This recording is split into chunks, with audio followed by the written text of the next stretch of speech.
ยังมีเธออยู่ข้างกันเสียงหัวเรายังคงดังก้องในใจแต่ว่าวันนี้เธอเดินจากไปทิ้งความรักไว้แค่ซอกความจำน้ำตาไหลลงมาไม่รู้จะทำยังไงหัวใจที่เคยเป็นสุขกลับกลายเป็นเศร้าเธอไม่อยู่แล้วจะทำยังไง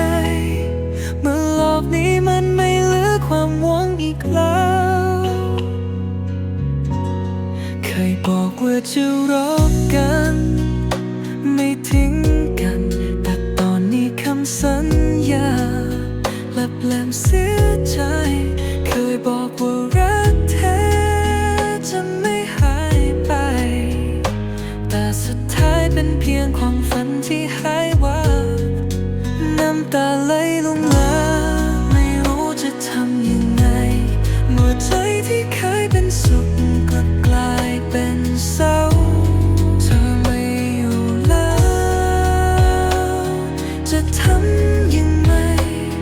หรือโลกนี้มันไม่เหลือความหวังอีกแล้วอยากเคยเดินคู่กันในวันที่ท้องฟ้าสดใส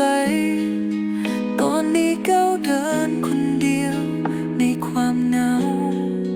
ยังจำนั้นเสียงที่บอกว่าจะไม่หายไปไกล